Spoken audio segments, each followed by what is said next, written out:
Hello student, আমি Arghya Mukherjee and welcome to my YouTube channel Mukherjee commerce academy. আমার YouTube চ্যানেলে তোমরা পেয়ে যাবে ক্লাস 11 থেকে শুরু করে বিকম পর্যন্ত অ্যাকাউন্টস এর উপর রিলেটেড সমস্ত টপিকের একদম এ টু জেড, একদম বেসিক লেভেল থেকে শুরু করা অ্যাকাউন্টস এর কনসেপচুয়াল ভিডিও।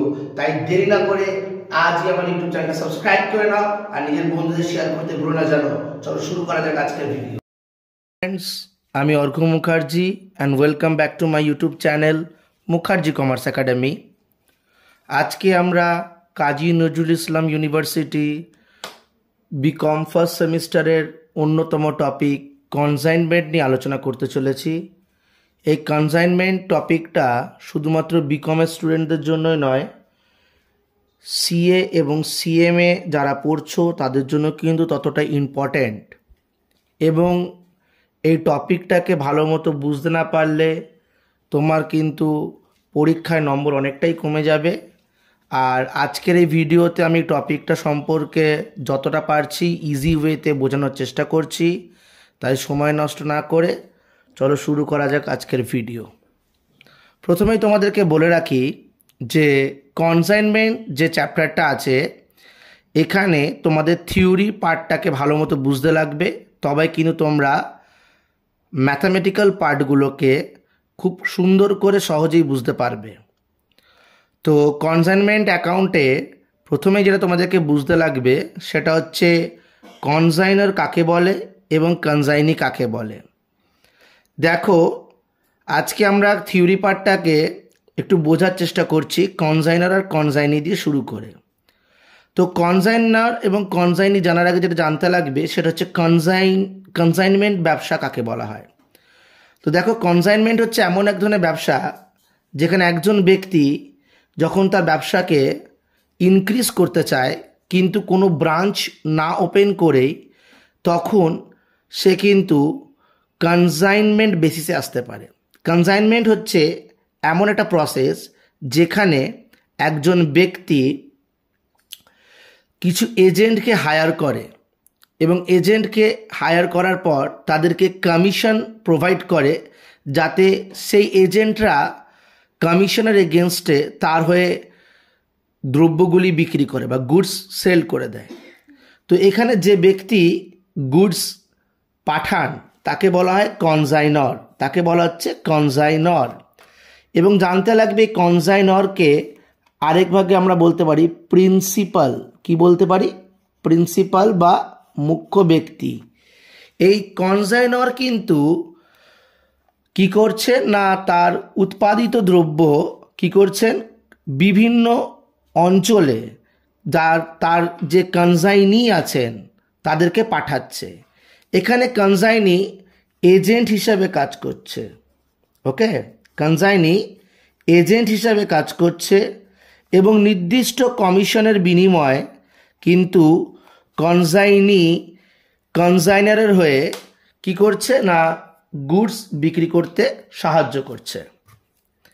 তোমাদের তাহলে জানালাম যে কনসাইনার কি। কনসাইনার হচ্ছে গিয়ে যে পার্সন গুডস সেন্ড করে তাকে বলা হয় কনসাইনর।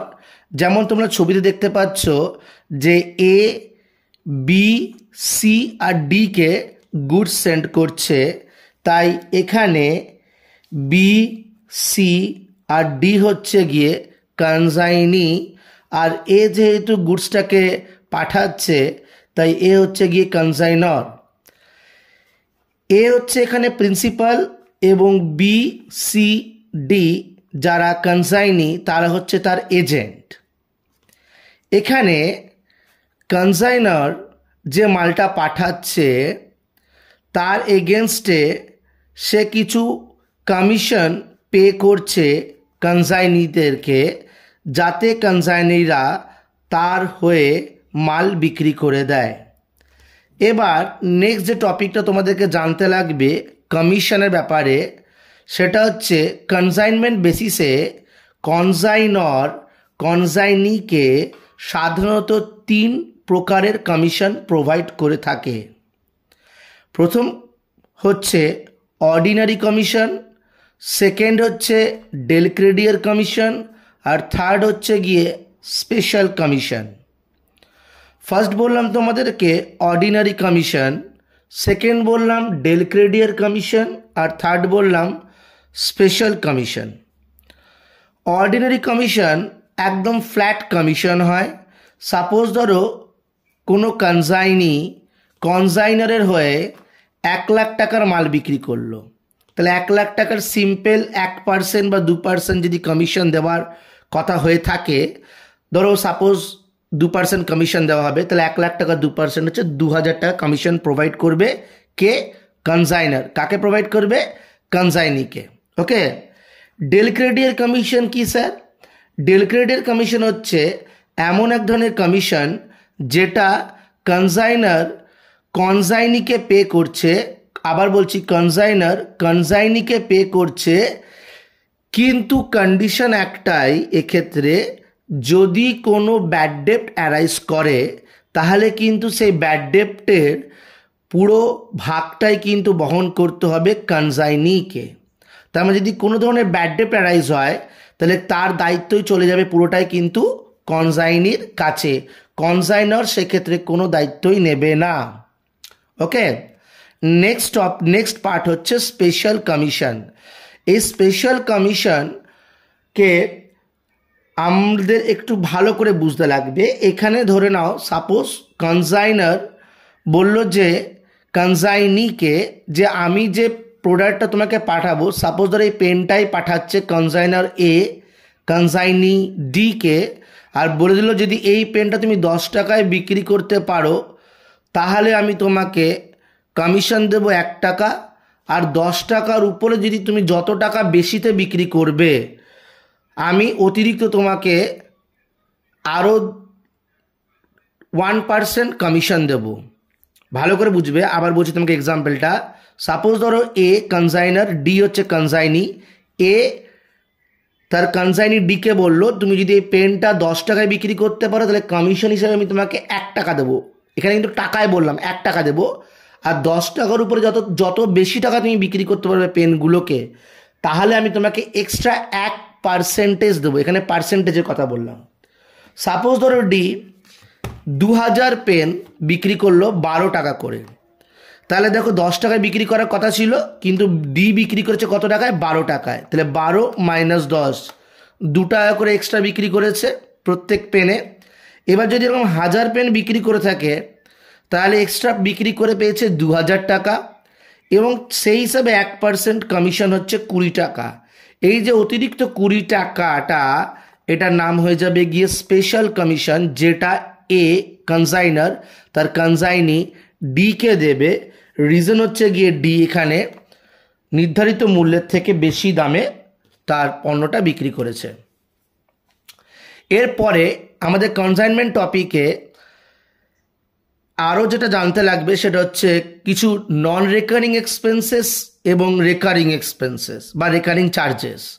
তো নন রেকারিং এবং রেকারিং চার্জেসটা একটা ভাইটাল পার্ট, কারণ আগে গিয়ে তোমরা জানতে পারবে যখন তুমি তোমার ক্লোজিং স্টক কনসাইনমেন্টে ক্লোজিং স্টকের ভ্যালুয়েশন করবে তখন এটা একটা খুবই গুরুত্বপূর্ণ জিনিস, তাই সেখানে গিয়ে তোমাকে এটা খুব ভালো মতো জানতে লাগবে। তো এখন আমি তোমাদেরকে ক্লাসিফাই করে দিচ্ছি, তোমরা কিন্তু এটাকে ভালো করে কপি করে নেবে যাতে তোমাদের আর ভুল না হয়। দেখো বেসিক্যালি নন রেকারিং মানে হচ্ছে যে খরচাগুলো বারবার করতে হয় না তাকে আমরা বলছি নন রেকারিং এক্সপেন্সেস, আর যে খরচাগুলো আমাদের বারবার করতে হবে সেগুলোকে আমরা বলছি রেকারিং এক্সপেন্সেস। তো নন রেকারিং এক্সপেন্সেস এর উদাহরণ হচ্ছে freight, octroi duty, insurance in transit. বাচ্চারা এখানে গুলিয়ে ফেলে, আমি কিন্তু বারবার বলছি ইন্স্যুরেন্স ইন ট্রানজিট, অর্থাৎ ট্রানজিটের ইন্স্যুরেন্স, কুলি চার্জেস, ক্লিয়ারিং চার্জেস এবং লোডিং চার্জেস। ওকে। এছাড়া নন রেকারিংয়ের পাশাপাশি রেকারিং চার্জেস কোনগুলো, অর্থাৎ যে চার্জেসগুলো আমাকে বারবার পে করতে হচ্ছে সেগুলো হচ্ছে godown rent, insurance of godown. দেখো এখানে কিন্তু ইন্স্যুরেন্স ইন ট্রানজিট ছিল যেটা আমাকে একবারই করতে হয়, তাই এটার নাম হচ্ছে নন রেকারিং, কিন্তু গোডাউনের ইন্স্যুরেন্স প্রত্যেক মাসে করতে হচ্ছে বলে ইন্স্যুরেন্স অফ গোডাউন হয়ে যাচ্ছে রেকারিং। এছাড়া সেলিং এক্সপেন্সেস এবং অ্যাডভার্টাইজমেন্ট এক্সপেন্সেস এগুলো হচ্ছে গিয়ে আমাদের রেকারিং এক্সপেন্সেস। আজকের ভিডিওটা এতটুকুই থাকছে। এখানে আমরা একটা বেসিক ওভারভিউ পেলাম কনসাইনমেন্ট সম্পর্কে। ভিডিওটা কেমন লাগলো অবশ্যই জানাবে এবং তোমার বন্ধুদেরকেও শেয়ার করে দিও যাতে তারা এই ভিডিও দেখে উপকৃত হতে পারে, এবং আমার চ্যানেলটি সাবস্ক্রাইব করে দিও যাতে আমার ভিডিওর পরবর্তী পার্টগুলো তোমরা খুব সহজেই পেয়ে যেতে পারো। ওকে, গুড নাইট।